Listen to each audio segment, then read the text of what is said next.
Entramos ya en el fondo. Hemos dejado la norma, es decir, todos esos criterios de oposición y legales, tiempo que tengo que escribir, apartados mínimos que tienen que aparecer, que es lo que indica un poco la convocatoria, quizás lo más sencillo. Después entramos en los otros dos elementos importantísimos para elaborar un supuesto práctico, el fondo y la forma. El fondo, ¿qué es el fondo? Todo lo que vamos a escribir, no el cómo lo vamos a escribir, sino los contenidos, todo lo que tú te estudias. Cada supuesto práctico que te planteen va a tener una parte teórica, ¿vale? Pueden hacer un supuesto práctico de cómo trabajarías la canción en quinto, pues tú tienes un tema que es la canción. Hay otros supuestos prácticos que no tienen una teoría tan relacionada con uno de los 25 temas que tenemos en la especialidad, bien sea de inglés, bien sea de francés, bien sea incluso de primaria. Pero tiene teoría, aunque no sea un tema específico, hay teoría, ¿vale? Aquí lo que se explica en el fondo es todo lo que escribes, desde que empiezas el apartado número 1 en la introducción, el índice, hasta que terminas. No es, y esto hay que metérselo en la cabeza, no es cuánto escribes, es cómo lo escribes, ¿vale? Este fondo tiene una estructura. Yo estoy continuamente a mis alumnos presenciales dándoles R&R con la estructura, estructurar las cosas.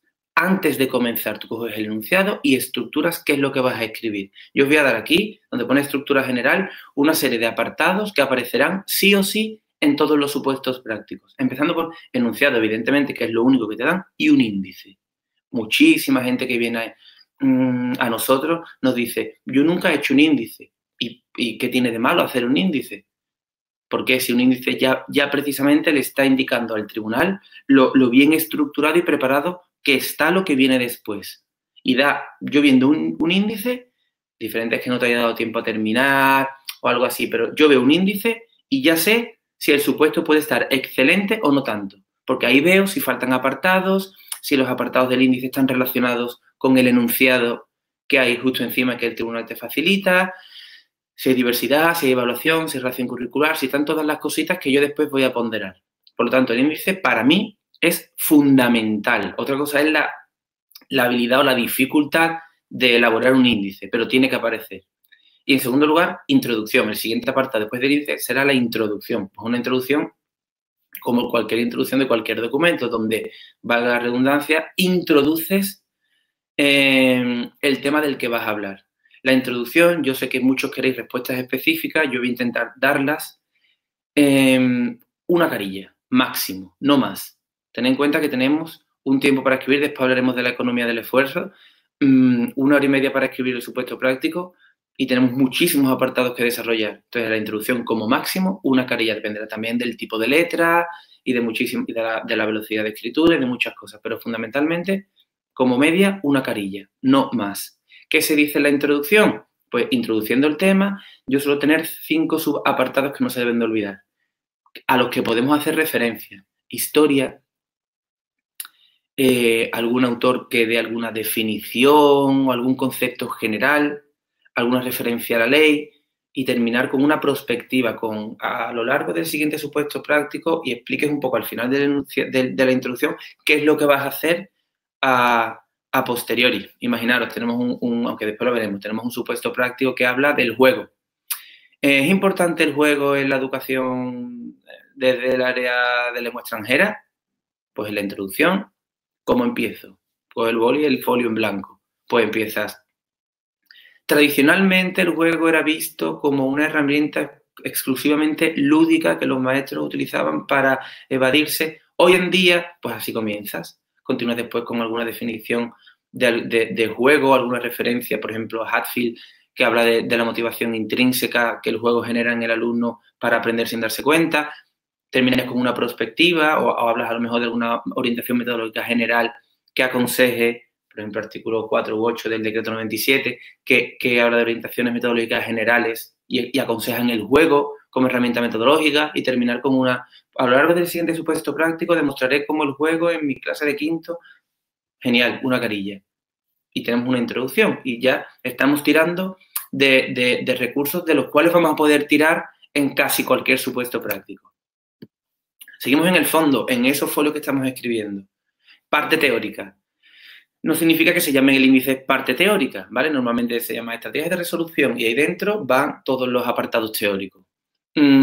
La parte teórica estamos hablando de un supuesto práctico del juego, pues tipos de juego, definición de juego, ventajas de utilizar el juego. Tenemos un supuesto práctico que habla de la lectura, pues tipos de lectura, ventajas de adquirir un hábito lector, técnicas de lectura, lista de actividades para trabajar la lectura, todo lo que no es práctico, pero que está relacionado con el enunciado. Si empezamos a huir de lo que nos pide, porque al final incluso uno de los criterios que la propia norma hablaba era de dar una respuesta práctica a lo que el tribunal nos está pidiendo en el enunciado. Si nos ponemos a filosofar con la teoría, nos perdemos. Tenemos que tener un cuentapáginas de lo que hablaremos a continuación en la cabeza y no extendernos especialmente en la teoría.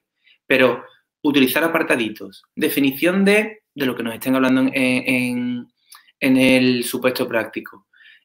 Tipos de, y si eso después eres capaz de que tengas cierta permeabilidad a la parte práctica, por ejemplo, si en la teoría hablas de tipos de reading, que esos tipos de reading en las teóricas se vean después en la parte práctica. Eso es genial, ¿de acuerdo? Si queréis una respuesta específica, parte teórica, un par de folios, 2 folios y medio, 3 si escribes rápido, ¿vale? No más. Contexto educativo como parte de la teoría o hay quien lo mete como parte inicial de la práctica. No es importante, simplemente que debe de aparecer un contexto educativo. ¿Qué contexto educativo va a aparecer? Inteligentemente, el que vosotros y vosotros tengáis en vuestra programación didáctica. ¿Por qué? Porque te lo sabes, pero no tan extenso como lo tienes en la programación didáctica. Es decir, el contexto debe de ocupar en un supuesto práctico no más de media carilla. No más de media carilla. Empezamos a extendernos en apartados que dominamos, como la teoría, como el contexto, y al final no nos queda tiempo para la parte más importante de un supuesto práctico, que es la práctica, ¿vale? Entonces tenemos que tener muy presente en no extendernos eso, en el contexto en media carilla.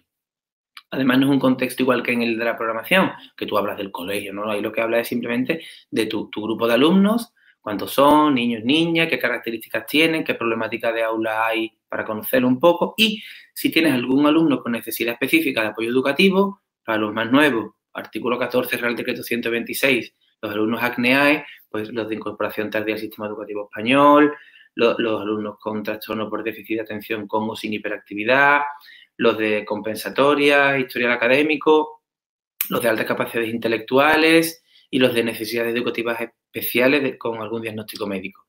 Si tienes algún tipo de alumno ACNEAE, pues en este contexto lo especificas. Ojo, si especificas en el contexto educativo que tienes un alumno ACNEAE, después en la parte práctica o en cada actividad o como apartado independiente deberás dar respuesta a dicho alumno. No por ponerlo ganas un punto si hubiere de atención a la diversidad. Debes dar respuesta a dicho alumno.